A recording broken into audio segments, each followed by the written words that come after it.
नमस्कार साथियों, आपके अपने YouTube चैनल समग्र क्लासेस में आपका एक बार फिर से स्वागत है। साथियों, जैसा कि आप सभी को पता है कि आपकी कक्षा 8वीं और 5वीं की वार्षिक परीक्षा जल्द ही शुरू होने वाली है। आशा है आप लोग अपने विषय की तैयारियां अच्छे से कर रहे होंगे। इसी कड़ी में आज हम आपके लिए कक्षा 8वीं विषय हिंदी के महत्वपूर्ण प्रश्नों को लेकर हाजिर हुए हैं। तो जैसा कि हमारा प्रश्न पत्र 4 पार्ट्स में आता है कि जो हमारे वस्तुनिष्ठ प्रश्न होते हैं अति लघु उत्तरीय, लघु उत्तरीय और दीर्घ उत्तरीय, तो हम इसको एक एक पार्ट में समझेंगे।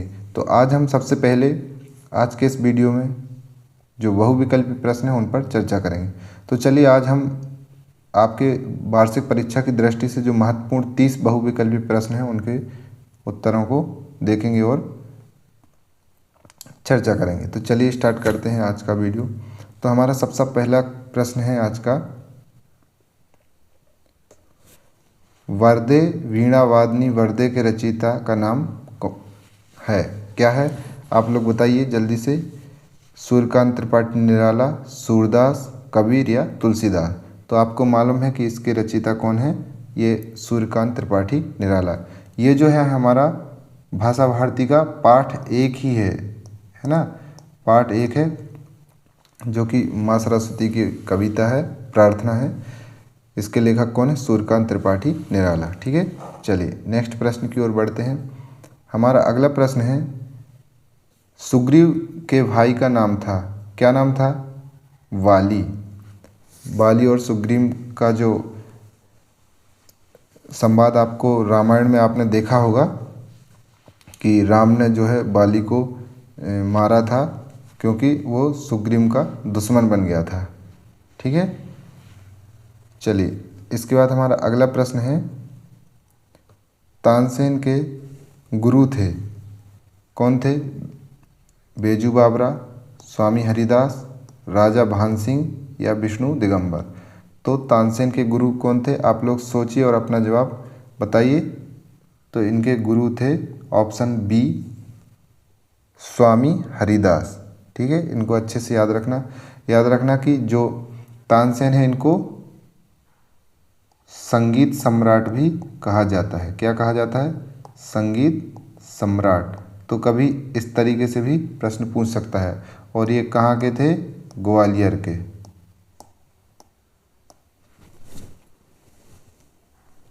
इसके बाद हमारा अगला प्रश्न आता है, मध्य प्रदेश के किस नगर में जन्मी लता मंगेशकर जी? तो लता मंगेशकर जी का जन्म मध्य प्रदेश में कहाँ हुआ था? इंदौर में। तो इसका राइट आंसर हो जाएगा ऑप्शन बी। याद रखना जो लता जी हैं इनको एक तो भारत रत्न पुरस्कार मिला हुआ है, ठीक है, और इसके साथ साथ इनको स्वर कोकिला भी कहते हैं। क्या कहते हैं? स्वर कोकिला। ठीक, तो ये 2 बातें और इनके साथ साथ याद रखेंगे। और ऐसा माना जाता है कि इनके गले में साक्षात सरस्वती विराजमान थी। चलिए हम नेक्स्ट प्रश्न की ओर बढ़ते हैं। हमारा 5वां प्रश्न है, अभिमान में उपसर्ग है, कौन सा उपसर्ग है अभिमान में? अभी। ऑप्शन आ जो है ये राइट आंसर है। आपको मालूम होगा उपसर्ग क्या होते हैं? जो शब्द के पहले जुड़ते हों, शब्द के पहले जुड़ते हैं और उनका अर्थ में विशेषता ला देते हैं। ठीक है, चलिए अगले प्रश्न की ओर हम बढ़ते हैं। और इसी के साथ साथ आप एक बात और याद रखेंगे उपसर्ग के साथ कि प्रत्यय जो होते हैं वो शब्द के पीछे जुड़ते हैं। ठीक है, चलिए हम 6वें प्रश्न पर बात करेंगे। मुक्तानंद जी के कितने लड़के थे? तो आपका जो एक पाठ आता है मुक्तानंद जी, उसमें आपने पढ़ा होगा कि उनके 6 बेटे थे और 4 बेटियां थीं, है ना? तो उनके टोटल 10 बच्चे थे, तो लड़के कितने थे? 6। तो इसका सही उत्तर हो जाएगा ऑप्शन ए। इसके बाद हमारा अगला प्रश्न आता है, प्रश्न 7, पायो जी मैंने राम रतन धन पायो, पंक्तियों की रचयिता कौन है? तो वैसे तो उन्होंने यहीं पे लिख दिया है कि इनकी रचयिता मतलब कोई महिला होगी, तो ना तो ये है ना ये है ना ये। तो इसका राइट आंसर क्या हो जाएगा? मीराबाई। ये मीराबाई के पद जो आते हैं जब आप उसमें पढ़ेंगे तो उसमें ये भी आता है, पायो जी मैंने राम रतन धन पायो। ठीक, चलिए हमारा अगला प्रश्न है, तुलसीदास जी का जन्म किस गांव में हुआ था? ऑप्शन आ है नरहरी, बा इलाहाबाद, सा कोड़ा, दा राजापुर। तो कहाँ हुआ था तुलसीदास जी का जन्म? राजापुर में। कहाँ पर? राजापुर। और ये राजापुर कहाँ आता है? चित्रकूट में। ठीक है, कहाँ पर आता है? चित्रकूट। ठीक है, तो ये याद रखेंगे आप। चलिए अगला प्रश्न है, सतपुड़ा का जंगल कहाँ स्थित है? सतपुड़ा का जंगल कहाँ स्थित है? तो कहाँ पर स्थित है सतपुड़ा का जंगल? मध्य प्रदेश में। कहाँ पर? मध्य प्रदेश में। जो नर्मदा नदी है वो सतपुड़ा और विंध्याचल के बीच बहती है ना। चलिए इसके बाद हमारा अगला 10वां प्रश्न है, हृदय भर आना मुहावरे का अर्थ है? क्या है हृदय भर आना? तो वैसे ही आप इसको पढ़ते ही समझ रहे होंगे कि हृदय भर आने का अर्थ क्या होता है? दुखी होना। तो इसका सही उत्तर क्या हो जाएगा? ऑप्शन बा, दुखी होना। ठीक, इसके बाद हमारा 11वां प्रश्न आता है, बिरसा मुंडा का संबंध किस राज्य से था? तो बिरसा मुंडा मुंडा जनजाति से आते थे और ये झारखंड के थे। कहाँ के? झारखंड के। इन्होंने अंग्रेज़ों के विरुद्ध आंदोलन भी किया था, अपने जनजातीय क्षेत्र का नेतृत्व भी किया था। ठीक, चलिए हमारा अगला प्रश्न है, मध्य प्रदेश सरकार किसके नाम पर 2 व्यक्तिगत पुरस्कार देती है? तो किसके नाम पर देती है? अमृता देवी बिश्नोई, क्योंकि इन्होंने जो उनका खेजड़ली गांव था राजस्थान में, वहाँ पर वृक्षों से लिपटकर वृक्षों की रक्षा की थी और अपना बलिदान दिया था उसके लिए। तो मध्य प्रदेश सरकार इनके नाम पर जो है 2 व्यक्तिगत पुरस्कार देती है वनों के और वृक्षों के संरक्षण के क्षेत्र में। ठीक है, इसके बाद एक इसमें नाम आता है निहाल चंद बिश्नोई का। तो ये भी राजस्थान के चुरू जिले में इन्होंने हिरण को बचाया था। ठीक, तो इनके लिए भी शौर्य चक्र का पुरस्कार दिया गया था। प्रश्न क्रमांक 13 आता है, वृक्ष का पर्यायवाची। तो वृक्ष का पर्यायवाची क्या होता है? तरु। क्या होता है? तरु। इसके अलावा क्या आ जाते हैं? और पेड़, है ना, और क्या हो सकते हैं? पौधे, है ना, या पादप भी अपन बोल सकते हैं। ठीक, प्रश्न क्रमांक 14 है, चौपाई में कितनी मात्राएं होती हैं? तो चौपाई में प्रत्येक चरण में 16 मात्राएं होती हैं। कितनी होती हैं? 16 है। तो इसका ऑप्शन आ जो है वो राइट आंसर रहेगा। इसी के साथ हम देखें प्रश्न क्रमांक 15 जो है, यह चिन्ह कहलाता है। ये जो चिन्ह है ये क्या कहलाता है? ये किसी भी शब्द के ऊपर जो बिंदु रखी होती है इसको बोलते हैं हम अनुस्वार। क्या बोलते हैं? अनुस्वार। और ये जो इस तरीके के 2 होते हैं इनको बोलते हैं हम विसर्ग। ठीक है, अनुस्वार होता है। और विस्मय का कौन सा होता है? विस्मय का ये वाला होता है। ठीक, चलिए नेक्स्ट आगे बढ़ते हैं। प्रश्न क्रमांक 16, कवि किसे जगमग करने को कह रहा है? तो कवि किसको? विद्यालय को, घर को, संसार को या स्वयं को? तो आपने जो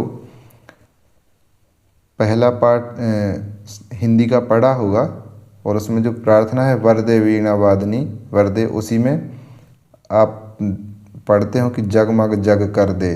तो संसार को जो है जगमग करने की बात कह रहा है कौन? कवि माँ सरस्वती से ऐसा वरदान चाह रहा है। प्रश्न क्रमांक 17 है, आत्मश्रद्धा क्यों आवश्यक है? स्वस्थ रहने के लिए, सफलता प्राप्त करने के लिए, प्रसन्नता के लिए या भाग्यवान बनने के लिए? तो आत्मश्रद्धा क्यों आवश्यक है? सफलता पाने के लिए।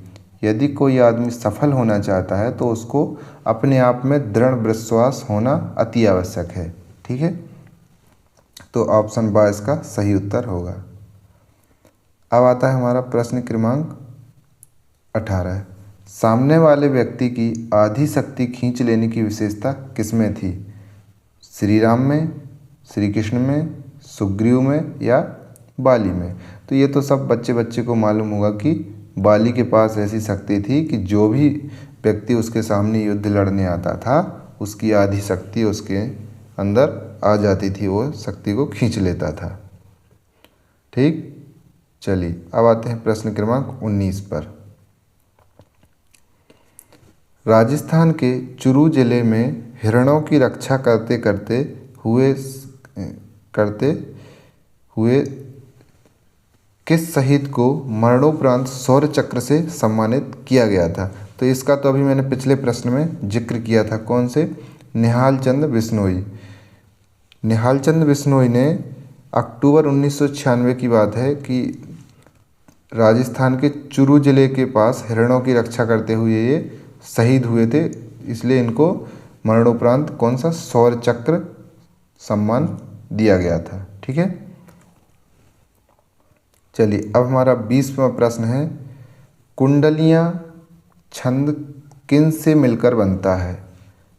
तो ये बनता है आपका दोहा और रोला से। किससे? दोहा और रोला से। ठीक, गिरधर की कुंडलियाँ आप जब पाठ को पढ़ेंगे तो उसमें आपको इसका जिक्र मिलेगा। चलिए हमारा अगला प्रश्न है, भारतीय संस्कृति की आत्मा किसे कहा गया है? धन को, स्वास्थ्य को, राजा को या संगीत को?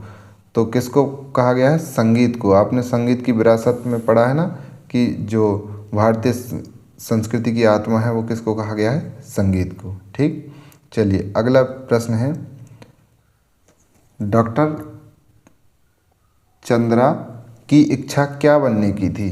तो आपने पढ़ा होगा ना अपराजिता संस्मरण, जो एक अध्याय है कि जो डॉक्टर चंद्रा थी वो क्या बनना चाहती थी? एक डॉक्टर, चिकित्सक, परंतु उनकी शारीरिक अक्षमता के कारण वो उसमें सफल या उस क्षेत्र में नहीं जा सकी थी। ठीक है, बाद में वो क्या बनी थी? माइक्रोबायोलॉजी में साइंटिस्ट बनी थी। ठीक है, चलिए हमारा अगला प्रश्न है प्रश्न क्रमांक 23, माँ बच्चों के लिए कब आड़े आती है? तो कब आड़े आती है? प्रसन्नता में, सुख में, प्रगति में या दुख दर्द में? तो माँ बच्चों के लिए ढाल कब बन जाती है? दुख दर्द में। ऑप्शन सा इसका राइट आंसर रहेगा। अगला प्रश्न है, भेड़ाघाट में कौन सी नदी बहती है? तो भेड़ाघाट में कौन सी नदी बहती है? बेतवा, नर्मदा, चंबल या केन? तो कौन सी बहती है? नर्मदा नदी। ठीक है, चलिए इसके बाद है प्रश्न क्रमांक 25, ग्रह नक्षत्रों का प्रेक्षण करने वाला स्थान क्या कहलाता है? क्या कहलाता है ये? वेधशाला। उज्जैन में है अपने पास, है ना? तो वेधशाला, जहाँ पे जो खगोल शास्त्री होते हैं वो क्या करते हैं? ग्रह नक्षत्रों का अध्ययन करते रहते हैं और यहाँ से जो ग्रहों की गति है, जो ग्रहण, सूर्य ग्रहण, चंद्र ग्रहण आदि के समय की गणना करते हैं। इसके बाद है प्रश्न क्रमांक 26, अदालत द्वारा जारी आज्ञा पत्र कहलाता है? क्या कहलाता है? वारंट कहलाता है। आपने सुना होगा ना कई बार कि किसी व्यक्ति का कोर्ट से वारंट जारी हो गया, गिरफ्तारी warrant, arrest warrant, search warrant, है ना? तो जो अदालत है जो एक आज्ञा पत्र जारी करती है उसको वारंट कहा जाता है। ठीक है, और लाइसेंस किस लिए होता है? लाइसेंस किसी जो काम करने के लिए जो अधिकृत स्वीकृति दी जाती है उसको लाइसेंस अपन कहते हैं। ठीक है, नियम, जो हमारी विधायिका जो शासन को सुचारू रूप से चलाने के लिए जो एक दस्तावेज या जो सिद्धांत बनाती है उसको हम नियम कहते हैं। ठीक, अब आता है हमारा प्रश्न क्रमांक 27, बिश्नोई समाज के नियमों की संख्या कितनी है? तो ये तो सिंपल सा है, कितनी? 29 नियम थे बिश्नोई समाज के, जिनके आधार पर वो अपना जीवन जीते थे। रक्षक, 28 प्रश्न है, रक्षक का विलोम शब्द है। तो रक्षक का विलोम क्या हो जाता है? भक्षक। रक्षक मतलब रक्षा करने वाला और भक्षक मतलब खाने वाला, भक्षण करने वाला। ठीक, इसके बाद 64 योगिनी मंदिर कहाँ पर है? तो 64 योगिनी मंदिर कहाँ पर है? भेड़ाघाट चैप्टर में अपन ने पढ़ा है ना कि 64 योगिनी मंदिर है यहाँ पर। ठीक है,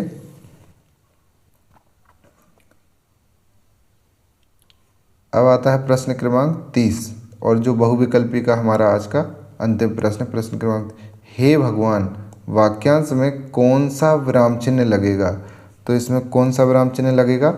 विस्मय बोधक। जब भी अपन हे करके उच्चारण या हाय या आह करके जो भी बोलते हैं ना, तो हम उसमें विस्मय आदि बोधक इस प्रकार का एक चिन्ह लगाते हैं। ठीक है, तो ये लगेगा यहाँ पर हे भगवान।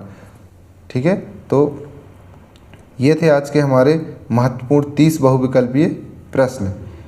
दोस्तों आपको अच्छे लगे हों तो इस वीडियो को लाइक करें और अपने दोस्तों तक इसको शेयर करें। ठीक है, और इसके बाद हम अगले पार्ट्स में आपके खालिस्तान, अति लघुत्तरीय और सारे प्रश्नों को लेकर आएंगे और सभी विषय के प्रश्नोत्तरों को लेकर के आएंगे। आप इनको अच्छे से पढ़िए और यदि आप हमारे चैनल पर नए हैं तो चैनल को सब्सक्राइब करें, वीडियो को लाइक करें और आपको इनमें से कितने उत्तर पता थे इसकी संख्या कमेंट्स में ज़रूर लिख कर भेजें। मिलते हैं नेक्स्ट वीडियो में। धन्यवाद।